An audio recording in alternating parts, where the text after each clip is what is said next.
इंसान की जान पर जब बन पड़ी है, उस वक्त कोई इंसानियत का सबसे बड़ा सबूत दे गया। वो कौन था, कहां से आया था, नहीं पता। बस इतना पता है कि एक आदमी आया जो लोग बहुत जरूरतमंद थे, उन्होंने उसे 1 किलो आटे का पैकेट लिया और जब घर गए तो खुशी से फूले नहीं समा रहे थे।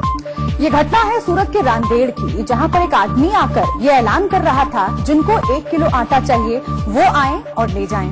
जाहिर है किलो भर आटे के लिए वही लोग गए जिनका परिवार भूख से बिलबिला रहा था। पैकेट लिया, उसे घर पर खोला तो किलो भर आटे के साथ 15,000 रुपए भी थे। ऐसा 500 लोगों के साथ हुआ, यानी एक आदमी 500 किलो आटा और 75 लाख रुपए बहुत गरीब और बहुत भूखे लोगों को देकर गुमनाम चला गया। वो जो भी था कोई फरिश्ता था। अवसाद और डर के इस माहौल में बहुत खूबसूरत बात है। अब जरा वो बात भी कर लें जिसने समूची दुनिया को दहलाकर रखा है, और जाहिर है हिंदुस्तान को भी। कोरोना के पांव दुनिया के अब 200 से ज्यादा देशों तक पहुंच गए हैं और आज की तारीख में दुनिया में संक्रमित लोगों की तादाद 26 लाख के पार पहुंच गई है। लगभग 1,80,000 लोग जान गंवा चुके हैं और 7,29,873 लोग ठीक भी हुए हैं। ये आंकड़ों के जरिए हम आपको दिखा रहे हैं आपकी टीवी स्क्रीन पर। ये ग्राफिक्स के जरिए जो तथ्य हैं, जो आंकड़े हैं वो दिख रहे हैं। पिछले 24 घंटे में 21,000 नए मामले सामने आए हैं और चिंता लगातार बनी हुई है। अपने यहाँ यानी भारत में कोरोना के मरीजों की तादाद लगभग 1,80,000 लोग जान गंवा चुके हैं और 7,29,873 लोग ठीक भी हुए हैं। ये आंकड़ों के जरिए हम आपको दिखा रहे हैं आपकी टीवी स्क्रीन पर। ये ग्राफिक्स के जरिए जो तथ्य हैं, जो आंकड़े हैं वो दिख रहे हैं। पिछले 24 घंटे में 21,000 नए मामले सामने आए हैं और चिंता लगातार बनी हुई है। अपने यहाँ यानी भारत में कोरोना के मरीजों की तादाद 21,393 हो गई है। कल जब हम आपको खबर बता रहे थे तो यह आंकड़ा 20,000 पार कर गया था और 24 घंटे में ये 21,000 के आगे निकल गया है, यानी 1,326 नए केस हो गए हैं। वैसे 4,258 लोग अब तक ठीक भी हुए हैं। बिल्कुल, तो ये भारत की बात हम कर रहे थे। भारत में किस तरीके से चिंता बढ़ती जा रही है। चिंता इस बात की है कि रोजाना 1000 से ऊपर मरीजों का निकलना पिछले कई दिनों से चल रहा है। खतरनाक बात यह है कि इन लोगों में कई ऐसे केस भी सामने आ रहे हैं जिनके कोरोना सोर्स का पता ही नहीं चल रहा है। अब तो आंकड़ा हम आपको दिखाने जा रहे हैं वो वाकई चिंताजनक है और उससे भी ये बात साफ होती है कि पिछले 8 दिनों में देश में कोरोना पॉजिटिव लोगों की तादाद 2 गुनी हो गई है। बिल्कुल, 14 अप्रैल यानी कि लॉकडाउन जो पहले वाला था वो खत्म होने की तारीख, कोरोना के 10,815 केस तब थे। तब 353 मौतें और ठीक होने वालों का आंकड़ा 1,190 था। उसी समय केंद्र सरकार ने लॉकडाउन को 3 मई तक बढ़ाने का फैसला कर लिया। कहा यह जा रहा है कि सरकार का यह फैसला बहुत जरूरी था। कैसे, ये बताएंगे आपको। और अब ये साफ हो गया है कि यह फैसला वाकई सही था। लॉकडाउन बढ़ाने की हालत में कोरोना संक्रमित लोगों की तादाद महज 8 दिनों में 2 गुनी हो गई है। 14 अप्रैल का आंकड़ा आपके सामने है और अब 22 अप्रैल का भी। इन 8 दिनों में करीब 10,000 मरीज बढ़ गए हैं। एक और तरीके से इसको हम समझाते हैं ताकि आपके सामने जो तस्वीर है वो बिल्कुल साफ हो जाए।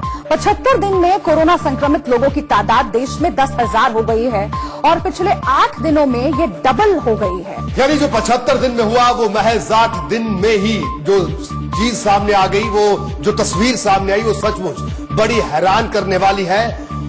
कुछ डॉक्टरों की राय में ये इसलिए हुआ क्योंकि हमने टेस्ट बढ़ा दिया है, लेकिन ये सिर्फ टेस्ट बढ़ाने से नहीं हुआ। हमारी भीड़ और भिड़ंत जैसी लापरवाहियां भी इसमें बड़ा अहम रोल निभा रही हैं। ये कोरोना पॉजिटिव केस ऑलमोस्ट 21,000 हो चुके हैं सारे देश में। इसका मुख्य कारण यही है कि हम अब टेस्ट ज्यादा कर रहे हैं। हमारा जो उसका एक ग्रोथ रेट था वो ऑलमोस्ट कांस्टेंट है। अभी तक हम एक्सपेक्ट कर रहे थे कि शायद ग्रोथ रेट कम हो जाता, पर अभी तक नहीं हो रहा है। पर at the same time growth rate ज्यादा नहीं है, तो प्रेजेंट ग्रोथ रेट के हिसाब से हम बाकी देशों से काफी अच्छे हैं। हालात की गंभीरता का अंदाजा आपको इस बात से होगा कि अभी शाम को ही दिल्ली के जहांगीरपुरी में एक ही ब्लॉक के 46 लोग कोरोना पॉजिटिव पाए गए हैं। ये वही इलाका है जहां कुछ रोज पहले एक ही परिवार के 26 कोरोना पॉजिटिव निकले थे। ये वो लोग थे जो एक महिला से मिलने जाते थे और वो कोरोना पॉजिटिव थी, इसी कारण उनकी मौत हुई थी। जहांगीरपुरी में जो 46 लोग पॉजिटिव हैं वो एच ब्लॉक नाम की एक ही गली के बाशिंदे हैं। दिल्ली में आज ही चूड़ीवालान में एक ही परिवार के 11 लोग कोरोना पॉजिटिव निकले हैं। इनमें 2 महीने का एक बच्चा भी शामिल है और 3 लोगों की हालत बेहद नाजुक है। इन सब लोगों को LNJP अस्पताल में भर्ती कराया गया है। दिल्ली में आज की तारीख में 2248 लोग कोरोना पॉजिटिव हो चुके हैं और 48 लोगों की जान जा चुकी है। केजरीवाल सरकार ने राजधानी में पत्रकारों का टेस्ट कराने का जो फैसला किया है, इसलिए इंडिया न्यूज के रिपोर्टरों की टीम भी आज अपना टेस्ट करवाने पहुंची। कोरोना का खतरा लगातार बढ़ता जा रहा है। पूरे देश में दिल्ली दूसरा ऐसा बड़ा राज्य है जहां लगातार कोरोना के मामले सामने आ रहे हैं। हमने आपसे वादा किया था कि हम कोरोना का कैरियर नहीं बनेंगे, आपको कोरोना के बारे में जानकारी देते रहेंगे, लेकिन ऐसा नहीं होगा कि कोरोना हमारे जरिए फैल सके। तो आप तस्वीरें देख लीजिए। आप दिल्ली सरकार तमाम पत्रकारों का कोविड-19 का टेस्ट कराने वाली है, तो उसमें आज हमारी टीम भी जाएगी और इस कोविड-19 टेस्ट के बाद में साफ होगी स्थिति कि क्या दिल्ली में हालात है। क्योंकि खतरा ये है कि दिल्ली सरकार ने रैंडमली बहुत सारे टेस्ट कराए जिसमें 186 लोग पॉजिटिव आए, लेकिन बड़ी बात ये कि उनमें कोई भी सिम्टम्स नहीं थे। ये ज्यादा बड़ा खतरा है। अब हमें भी कोई सिम्टम्स नहीं है, ना बुखार है, ना खांसी है, ना जुकाम है, लेकिन अब ये जरूरी हो जाता है ये जानना कि क्या हमें तो कोई दिक्कत नहीं है, क्या ऐसा तो नहीं है कि कोरोना हमारे जरिए किसी और तक पहुंच रहा हो। तो आज तमाम लोगों का टेस्ट होगा। ब्यूरो चीफ हमारे साथ है। सर, बड़ी दिक्कत है दिल्ली में और टेस्ट होना जरूरी हो गया। देखिए पुलकित, जिस तरह से लगातार यहाँ पर कोरोना मरीजों की संख्या बढ़ती जा रही है, खतरा काफी बड़ा है और ऐसी स्थिति में हम लोग काफी सुरक्षा बरत रहे हैं। हमारा ऑर्गेनाइजेशन भी सीधे तौर पर निर्देश दिया गया है कि आप जितना सुरक्षा बरत सकें कवर करते हुए आप जो भी खबर पर जाते हैं, लेकिन आप अपनी सुरक्षा खुद ध्यान रखिए, एसओपीज का पालन कीजिए और हम लोग खुद एसओपीज का पालन करते हैं। अभी हम लोग जब लाइव देते हैं आजकल तो थोड़ा तरीका बदल दिया है। अब दूरी कैमरा पर्सन से भी रहती है, उससे भी रहती है जिससे बात कर रहे हैं और उससे भी रहती है जिसके इंटरव्यू करने गए। तो ऐश्वर्या, बहुत टफ हो गई है, जिंदगी एकदम बदल गई है। बिल्कुल, कोरोना को कवर करते करते एक दूसरी तरीके की जर्नलिज्म भी हमने सीखी है। लेकिन जिस तरीके से हॉटस्पॉट्स की बात करी, नोएडा के कई इलाकों में गए जहाँ पर हॉटस्पॉट जोन बनाया गया है, उन इलाकों में जहाँ पर पॉजिटिव मरीजों की संख्या लगातार बढ़ रही है, उन इलाकों को कवर करने के लिए एक अलग तरीके से एसओपीज थे और उनका पूरे तरीके से हम एज ए रिपोर्टर हम लोगों ने उसका पालन किया। जो निर्देश जिला प्रशासन द्वारा दिए गए थे और जो निर्देश हेल्थ ऑफिशियल द्वारा दिए गए थे, खासतौर पर मीडिया कर्मियों को, क्योंकि हम ऐसे इलाकों में भी गए जहां पर पॉजिटिव जो पेशेंट थे और उसके अलावा सस्पेक्ट जो पेशेंट्स थे वो दोनों थे और वहां पर सतर्कता बरतने की बहुत जरूरत थी। ऐश्वर्या, खतरा जब ज्यादा बढ़ जाता है, जब आपको ये पता ही नहीं कि सामने वाले में कोई सिम्टम्स दिख ही नहीं रहे, सामने वाले में ना खांसी है, ना जुकाम है, ना बुखार है, तो खतरा और कहीं ज्यादा बढ़ जाता है। बिल्कुल, कई ऐसे जो केसेस अभी रिसेंटली आए हैं जिसमें सिम्टम्स बिल्कुल भी नहीं थे और फिर भी पॉजिटिव करार दिया गया। आज ये केसेस की मात्रा ज्यादा बढ़ गई है। मुंबई के अंदर आपने देखा जो जर्नलिस्ट लोग लगातार जो कोरोना को कवर कर रहे थे, उसमें से ज्यादातर जर्नलिस्ट ऐसे ही थे जो जिनके अंदर सिम्टम्स नहीं थे और वो पॉजिटिव करार दिए गए। ये खतरा बहुत बड़ा है और इसी की वजह से आज टेस्टिंग कराना बहुत ज्यादा इम्पोर्टेंट हो गया। चलिए, हम अपनी अलग अलग गाड़ियों का इस्तेमाल हम लोग करते हैं। पहले जैसे यूनिट जाती थी तो एक ही गाड़ी में 3-3, 4-4 लोग होते थे, लेकिन अब अलग अलग इंतजाम किए जाते हैं। जो ड्राइवर होगा वो भी मास्क लगाकर चलेगा।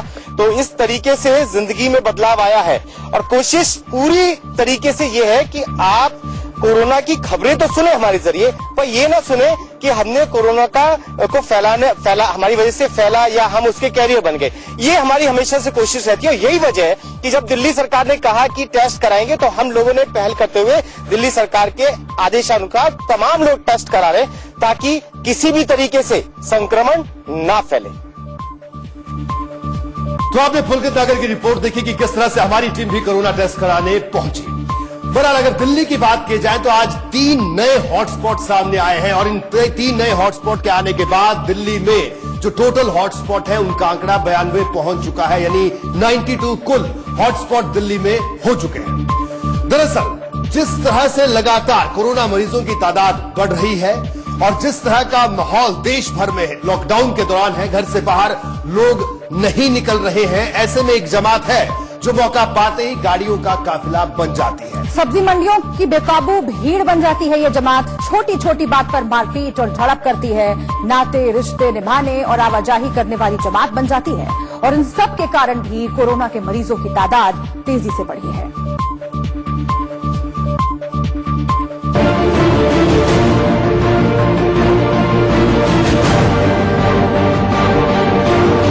कोरोना के आंकड़े जिस तेजी से बढ़ रहे हैं वो एक बड़े खतरे की दस्तक है। महज 8 दिन में 10,000 से 20,000 तक कोरोना के मामले पहुंचना सरकार और जनता दोनों के लिए घबराहट पैदा करने वाले हैं।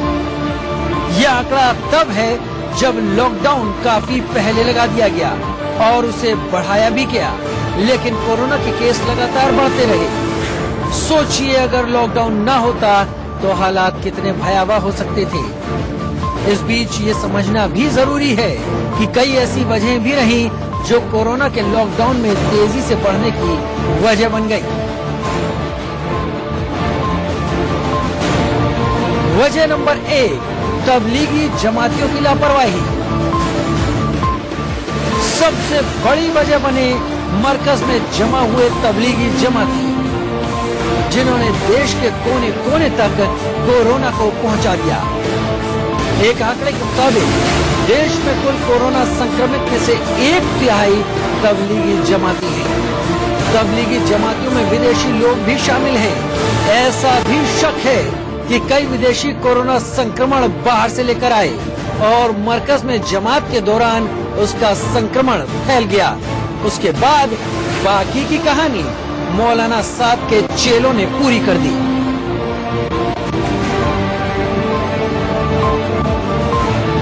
तबलीगी जमातियों की कहानी यही खत्म नहीं होती। बेशर्मी देखिए, एक तो कोरोना काल में संक्रमण फैलाने में सबसे आगे रहे, दूसरी तरफ सामने भी नहीं आए। अगर पुलिस और मेडिकल टीम जांच के लिए पहुंची तो कई जगह हमला कर दिया। इंदौर में पत्थरबाजी की गई, अलीगढ़ में पुलिस कर्मियों को पीटा गया, गाजियाबाद में अश्लील हरकतें की गयी, दिल्ली में मेडिकल टीम पर थूका। यानी तबलीगियों ने बेशर्मी की चादर ओढ़कर सारी हदें पार कर दी। कई शहरों से इसी तरह की तस्वीरें सामने आई। कई लोगों ने कोरोना संक्रमण छुपाया। इसके अलावा कई लोगों ने कोरोना संक्रमण की बात छुपा ली, जिसकी वजह से उनके परिवार और आसपास के लोग कोरोना संक्रमित हो गए। इनमें वीआईपी से लेकर गरीब तबके के लोग भी शामिल हैं। जाहिर है जब इतनी खामियां हुई हैं तो लॉकडाउन में कोरोना का संक्रमण बढ़ना ही था। Bureau report.